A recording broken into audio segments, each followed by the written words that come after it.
네, 안녕하세요. 권준표 선생님입니다. 기말고사는 잘들 보셨나요? 아닌 거 알고 있긴 한데, 개인적으로 선생님은 손에서 이미 떠난 것들은 말 그대로 내 손 떠난 거고, 아직은 내 손 안에 남아있는 걸 좀 대비하는 게 현명한 태도라고 생각합니다. 잘 털어버리시고요.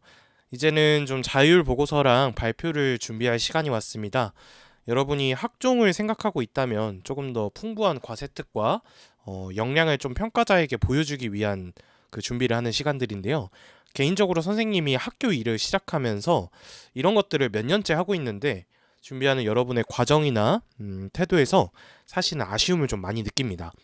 뭘 열심히를 해오기는 했는데 아무 의미 없는 결과물을 제출하거나 전혀 맥락이 맞지 않는 발표를 하는 걸 보면서 이건 좀 아닌 것 같은데 이런 생각을 좀 할 때가 많았어요. 그래서 그런 일을 좀 막아보고자 이렇게 영상을 좀 찍습니다. 사실 공동교육 과정에서 이거 수업으로 했던 내용이기도 한데요. 쌤이 지금 감기 걸려서 컨디션도 좀 별로 안 좋고 사실 하고 싶은 말을 이제 빼먹지 않으려면 대본도 좀 이렇게 작성해갖고 깔끔하게 이렇게 정돈되게 좀 전달을 해야 되는데 진짜 해야 될 일이 좀 산더미라서 그렇게는 좀 못하고 있습니다. 이해해주면 좀 좋겠고요. 내용은 그래도 최대한 좀 유용하게 구성하려고 해볼 테니까 좀 잘 들어주고 본인 활동에 그리고 선생님이 가르치는 교과가 아니더라도 다른 교과에도 좀 응용을 해봤으면 좋겠습니다. 음, 끄덕끄덕하고 그냥 넘어가지 말고 이번 활동할 때 진짜 적용해보시기 바랍니다. 네, 주제는 이렇습니다. 보고서와 발표를 도대체 어떻게 해야 될까? 그냥 하면 되는 거 아닌가? 이렇게 생각하겠지만 개인적으로 선생님은 아니라고 생각을 하거든요. 목표나 내가 하려는 내용이 좀 명확해야 된다라고 생각하는데 그 전에 지금까지 선생님이 봐왔던 학생들의 어떤 유형을 한번 이야기를 한번 해보도록 하겠습니다. 첫 번째, 발표 보고서 마감 기한까지 2주 남았네. 시험도 끝났는데 일단 놀자. 이렇게 해버립니다. 그러고 한 이틀 전쯤 시작해서 좀 쫄립니다. 그러니까 슬슬 좀 시작해볼까 합니다. 그러다가 첫 번째 케이스 선생님 저 그냥 안 할래요. 생각보다 이게 활동이 어려운 거야. 내가 준비하다 보니까 내가 생각한 주제도 잘 모르겠고 선생님이 뭐 알려주는 이 사상가도 누군지 모르겠고 선생님 저 죄송한데 그냥 안 할래요. 이렇게 해버리는 학생들이 진짜 많았습니다. 두 번째 이제 미루고 미뤄요. 미루고 미루다가 이제 전날이 되고 나서 이제 대충 검색합니다. 유튜브 몇 개 보고 했는데도 잘 모르겠어. 그러니까 그냥 인터넷에 있는 거 긁고 묻고 섞어서 보고서 하나를 이제 창조를 합니다. 발표 자료든 보고서든 이렇게 하나 창조합니다. 대본 만들어서 대충 이제 그대로 읽는 발표를 해요. 혹은 그냥 그대로 긁은 그 보고서를 냅니다. 그래 놓고는 이제 자기 의견은 하나도 없어. 그냥 다 묶은 거야. 다 긁고 물고 섞은 거, 다 긁고 묶고 섞은 거야. 그래 놓고 이제 마무리 멘트로 이제 느낀 점, 뭐뭐라는 걸 알게 되어 정말 신기했다. 이런 거 이제 집어넣고 끝내는 겁니다. 선생님은 이런 발표나 이런 보고서를 볼 때마다 이게 솔직히 티 진짜 많이 나거든요. 선생님 입장에서 볼 때마다 이런 생각을 합니다. 도대체 이게 무슨 의미가 있을까요? 뭔 의미가 있어서 이런 활동을 하는 걸까요? 선생님은 좀 개인적으로 의문입니다. 이거는 쌤이 아주 지극히 개인적인 생각인데요. 쌤은 보고서와 발표를 하나의 좀 소논문이라고 생각하면 좋을 것 같아요. 물론 선생님 그 소논문은 생기부 기자하기 너무 민감한 단어 아닌가요? 이렇게 생각할 수 있습니다. 맞기는 한데요. 그 소논문을 아예 쓰라는 게 아니고 형식적인 측면에서 소논문의 형식을 한번 따라봐라라는 얘기를 하는 겁니다. 두 번째, 쌤의 개인적인 생각입니다. 물론 쌤은 이런 그 자율 활동이 단순 요약 그리고 자기 만족으로 이제 끝나서는 안 된다라고 생각합니다. 그냥 있는 내용 단순히 요약하고 와 나 발표했어. 뭐 선생님 이 진짜 많이 보는 사례에 대해서 한번 얘기해 보면 그냥 예를 들어서 너가 수업 시간에 환경 윤리에 대해서 배웠어. 자연과 윤리에 대해서 배웠으면 이제 레건의 동물 권리론을 그냥 요약하고 발표하는 겁니다. 레건의 동물 권리론은 뭐뭐뭐가 있다 이러면서 발표해요. 그래놓고 야 나 세특 발표했어 잘 써주시겠지 막 이렇게 생각하는 거 쌤은 도저히 이해를 못하겠습니다. 하다못해 교과서나 이제 수특 같은 것만 봐도 좀 요약이 훨씬 더 잘 돼 있는 내용들이거든요. 근데 그거 그냥 이제 그대로 나와가지고 발표하고 읽어놓고 와 나 발표했다 하는 게 도대체 무슨 의미가 있나요? 그걸 보면서 대학에서는 여러분의 어떤 역량을 도대체 평가할 수 있을까요? 선생님은 이런 활동은 철저하게 자기 만족이 아니라 그냥 나 힘들었어 나 열심히 했어 이게 아니라 평가자의 관점에서 접근해야 된다고 생각합니다. 내가 만족하나? 혹은 나 이거 하느라 힘들었어. 막 이런 게 아니라 나 이런 분야에 관심이 있고 이런 역량을 가지고 있어를 대학의 그 평가자한테 좀 보여줘야 된다고 생각을 합니다. 또 비슷한 말인데요. 성실함이 아니라 역량을 좀 보여줘야 됩니다. 학종 쓰는 학생들 전부 다 성실해요. 그 생기부 보면 다 성실합니다. 어마어마하게 성실합니다. 그래서 좀 안타까운 말이지만 적어도 학종이라는 전형에서 성실함은 좀 특별함이 아니라고 선생님은 생각을 합니다. 좀 차별화될 수 있는 너의 역량을 보여주고 활동 내용을 통해서 그걸 좀 증명하는 게 맞다고 생각을 하는데요. 그럼 이쯤 되면 의문이 하나 좀 들 겁니다. 아니 선생님 그럼 어떻게 하라는 건데요? 선생님이 아까 보고서든 발표든 좀 소논문의 형식을 한번 따라보라고 이야기를 했죠. 서론, 본론, 결론의 구조를 한번 지켜보세요. 논문처럼요. 좀 더 구체적으로 얘기해 볼게요. 요렇게요. 문제의식 혹은 호기심, 탐구, 실증적인 탐구든 이론적인 탐구든, 그리고 결론. 제안까지 하면 더 좋고, 제안이나 어떤 심화 활동이 들어가면 더 좋고요. 좀 문제의식과 호기심에서 한번 시작을 해보세요. 얘네가 이제 주제가 됩니다. 여러분 보고서나 발표의 주제가 됩니다. 그 다음에는 탐구를 해봅니다. 탐구는 실증적으로 어떤 통계를 가지고 분석을 하든 아니면 뭐 직접 여러분이 설문을 돌리든 아니면 어떤 이론적인 검토를 하든 뭐든 좋습니다. 탐구하면서 제발 이미 나와 있는 내용, 교과서나 수특이 이미 나와 있는 내용을 그대로 요약하고 끝내지 말고 너의 의견을 좀 밝혀주세요. 너의 의견을 밝히세요. 그러고 결론에선 어떤 제안을 한번 해보는 겁니다. 예를 들어서 한번 설명을 해볼게요. 진로가 법 쪽이에요. 그러면 어떤 법에 내가 평소에 좀 이 법은 좀 윤리적으로 문제가 있지 않나? 이런 문제 의식을 느꼈다. 그런 관심 부분이 있으면 그게 이제 문제 의식이자 주제가 되는 겁니다. 이걸 해결하는 과정을 여러분 발표나 보고서에서 보여달라는 거예요. 이거를 탐구하면서 도대체 어떤 부분에 윤리적 문제가 있다고 생각하는지 너의 의견을 이렇게 지적하면서 그거를 이제 직접 설문을 돌리고 다른 사람들도 그렇게 생각하나? 좀 객관성을 확보하려고 한다거나 아니면 어떤 특정 윤리사상가의 이론을 좀 찾아보고 그걸 활용해서 진짜 이 법이 윤리적으로 정당한가를 좀 비판해보거나 이런 식으로 활동을 한번 해보면 좋겠어요. 결론에서는 지금까지 너가 문제의식과 탐구 요 과정에서 이제 서론과 본론 과정에서 이제 했던 부분을 요약을 하고 결론에서 이제 이 법은 결론적으로 윤리적으로 좀 문제가 있다. 개정이 필요하다. 그래서 개정을 촉구를 하면서 어떤 정책 제안서를 직접 작성을 해본다거나 이런 식으로 활동을 완결을 한번 해보라는 얘기입니다. 이러면 이제 장점이 뭐냐? 주제가 되게 명확하고 엄청 일관적이게 됩니다.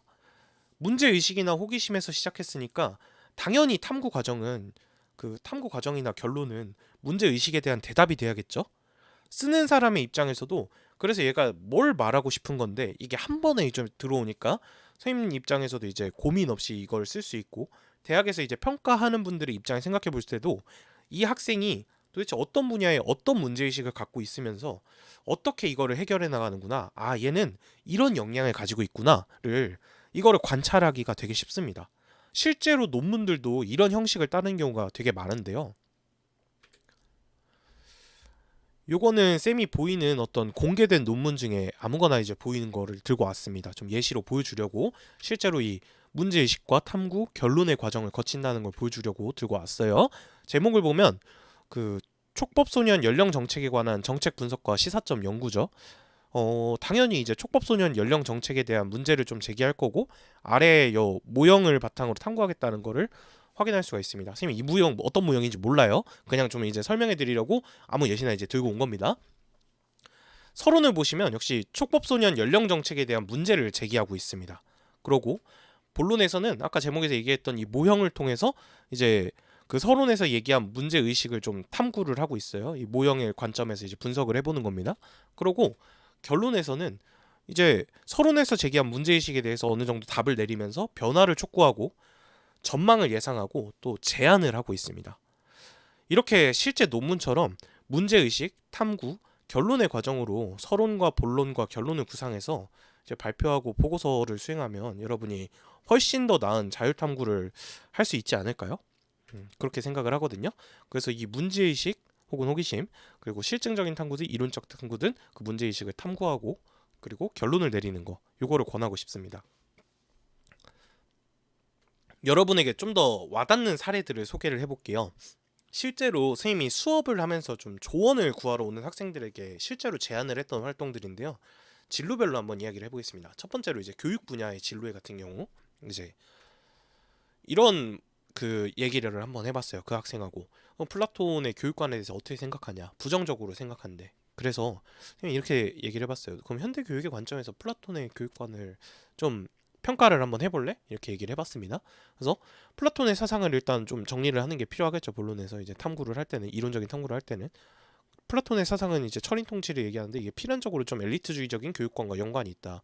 쌤이 요거를 이런 관점을 비판해 보라고 했어요. 현대 교육적 관점에서 민주 시민 교육을 굉장히 강조하는데 요 관점에서 봤을 때는 어떤 플라톤의 어떤 교육관이 비판할 부분이 많을까 아니면 좀 옹호될 만한 부분이 많을까 요거를 평가해 보라고 얘기했습니다. 거기에 대해서 한참 학생이 조사를 해오고 결론을 이렇게 내렸어요. 현대 민주 시민 교육의 관점에서 플라톤의 교육관을 비판할 수 있고 이거를 또 이런 활동도 해보라고 제안을 한번 해봤어요. 학생한테 민주시민교육 프로그램을 자기가 직접 설계하는 겁니다. 민주시민교육의 어떤 그 프로그램들을 직접 설계하고 교사학습 지도안 작성하면서 요러요러한 방식의 그 교육이 현대에는 조금 더 적합하다. 현대 교육의 이상을 실현하기에 적합하다라는 걸 이제 주장해보라고 이야기를 했거든요. 요런 방식의 활동도 할 수 있겠고 두 번째로 다음에는 경영 분야의 진로로 한번 가볼게요.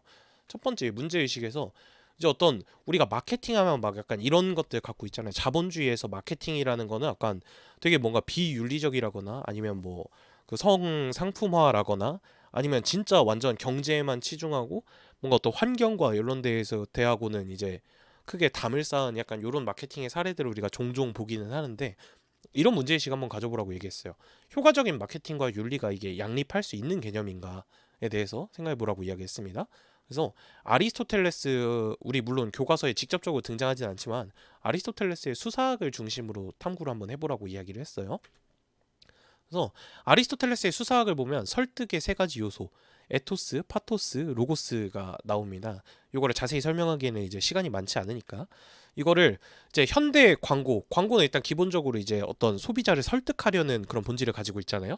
그래서 현대 광고의 어떤 성공 사례나 실패 사례를 이거를 좀 몇 개 탐구를 해가지고 세 가지 요소의 관점에서 너의 의견을 가지고 한번 평가를 한번 해봐라. 이 광고는 어떤 에토스적인 측면에서 뛰어나다, 로고스적인 측면에서 뛰어나다 이런 것들을 얘기해보면서 너 나름대로 이 효과적인 마케팅과 윤리가 과연 양립할 수 있는지 좀 결론을 내려보라고 이야기를 했어요. 그래서 이런 결론이 나왔습니다. 윤리와 효과적인 마케팅은 양립할 수 있으며 그걸 실현하기 위해서는 마케터의 어떤 윤리 의식이 되게 중요하다. 이런 결론이 나왔거든요. 그래서 심화 활동으로 이런 것도 한번 해보라고 이야기했어요. 직접 너가 어떤 그 좀 윤리적인 그 효과적인 마케팅적인 요소를 가지고 있으면서도 액토스, 파토스, 로고스 측면에서 훌륭한 그 어떤 특정한 광고를 하면서도 죄송합니다. 감기 걸려서 말이 잘 안 나오네요. 그럼 광고를 직접 구상해보고 광고 콘텐츠까지 직접 제작 한번 해봐라 해갖고 그 보고서로 한번 제출해봐라 이렇게 이야기를 했습니다. 그리고 이제 설득의 3요소 관점에서 한번 평가해봐라 막 이런 활동들을 했었고요. 세 번째 사례는 생명 분야와 관련된 진로입니다. 우리 그 환경윤리 파트에서 보면 싱어의 동물 중심주의와 관련된 내용들이 나옵니다. 여기서 이런 문제의식, 이런 호기심을 한번 가져보라고 얘기했어요. 동물에게 고통을 주지 않는 육식이 과연 불가능할까? 이게 이제 어떤 문제의식이자 호기심입니다. 가능해요. 결론부터 얘기하면. 최근에 이제 대체육과 관련된 어떤 푸드테크와 연관해서 대체육에 대한 논의가 굉장히 활발한데요. 세포를 배양한 세포 배양육 혹은 3D 프린터 인공육에 대한 어떤 그 기술적인 측면이나 이런 것들 소개해 보라고 이야기했습니다. 근데 물론 이거 아직 우리 주변에 보편화되어 있지 않았습니다. 한계가 명확하기 때문인데요. 어떤 경제성이나 대중의 부정적인 인식 이런 것들이 있습니다. 이게 진짜 실제로 좀 실제하는 건지 이런 거 설문조사하면서 한번 찾아보라고 이야기를 했고요. 이러면 결론이 이제 동물에게 고통을 주지 않는 육식이 가능하긴 한데 조금 쉽지는 않다. 뭐 이런 결론이 이제 나오겠죠. 어떠한 보완 방법이 필요하다에 대한 제안을 함께 이렇게 하는 겁니다. 아니면 어떤 그 좀 더 생명 분야의 전공을 살리고 싶으면 기술적으로 생명공학 기술적으로 어떤 부분이 조금 더 보완이 되어야 된다. 그리고 아니면 어떤 한계가 있어서 지금 이거를 못 이겨내고 있다. 이런 부분을 본인이 좀 탐구해가지고 이야기를 해보면 좋겠죠. 여기서 될 수 있는 뭐 심화 활동은 이제 대체육에도 분야가 되게 여러 가지가 있는데 균류 기반 단백질 대체육 같은 뭐 추가적인 대체육 기술을 탐구한다거나 이런 부분이 있을 수가 있겠습니다. 추가적인 팁인데요. 여러분이 그러면 지금 들으면서 느꼈겠지만 본능적으로 그게 가장 중요하다는 생각을 해야 됩니다. 아, 첫 번째, 문제의식과 호기심을 잡는 게 굉장히 중요하겠구나 라는 생각이 좀 들 겁니다. 네. 왜냐면 거기서부터 탐구의 내용과 결론이 결정되기 때문에 최초의 문제의식을 잡는 게 가장 중요합니다. 보통 윤리 과목에서 발표를 한번 해봐라, 보고서 한번 써봐라 라고 하면 그냥 밑도 끝도 없이 그냥 사상가 하면 선생님 제 얘 마음에 들어요 하면서 그냥 들고 와가지고 그냥 하는 경우가 많은데 절대로 안 됩니다. 단순히 요약하고 그런 건 아무 의미 없는 발표예요. 진짜로 아무 의미 없는 발표입니다. 추가적인 그래서 이런 문제의식이나 어떤 호기심을 갑자기 여러분이 관심도 없는 거에 갑자기 이런 거 발표 막 준비하다 보면 머리가 빠개질 것 같아서 좀 추가 팁을 드리자면요. 리스나 DBPR와 관련된 좀 그 논문을 모아놓은 사이트들이 있습니다. 여기를 활용해서 주제를 선정하는데 좀 여러분이 도움을 받으실 수 있는데요. 구체적으로 한번 볼게요. 뭐 그냥 아무거나 이렇게 쳐서 왔습니다. DBPR인데요. 심리와 내가 심리학과 진학을 좀 생각을 하고 있어요. 그럼 그냥 이렇게 그냥 검색어 한번 넣어보는 겁니다. 관련 있는 것들. 심리, 윤리 이렇게 검색해봤어요. 그랬더니 어떤 불교 윤리를 도덕 심리학적으로 고찰한 이런 논문도 있고, 뭐 인공지능 관련된 뭐 도덕 심리학적 이해 뭐 이런 논문도 있고 하네요. 이거 보면서 이 논문을 표절하라는 게 아니고, 아 요즘에는 이러한 어떤 주제들에 대해서 심리학 쪽에서 심리와 윤리와 연관해서 이런 주제들이 굉장히 연구가 활발하구나 해서 아이디어를 얻으라는 겁니다. 아이디어를 얻고 탐구는 너가 해야죠, 당연히. 그대로 이거 들고 오는 거는 그 나쁜 짓이잖아요. 그죠? 탐구는 너가 해야죠. 그러니까 주제에 너의 아이디어나 그 관심의 지평을 확장하는 데 사용하라는 얘기입니다. 또 그냥 뭐 윤리 과목이라 해서 그냥 윤리만 막 넣지 말고 그냥 최신 트렌드를 좀 한번 이렇게 생각을 해보세요.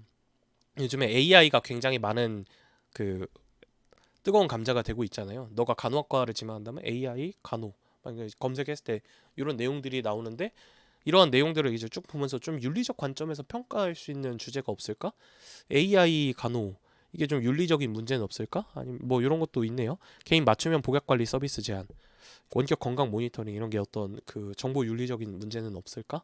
어, 이런 부분에 대해서 고민을 해보라는 얘기입니다. 이런 과정에서 자연스럽게 어떤 문제의식이나 호기심들이 들어올 수 있을 거라고 선생님은 생각을 합니다. 조금 두서없이 떠들었는데 선생님이 준비한 내용은 여기까지입니다.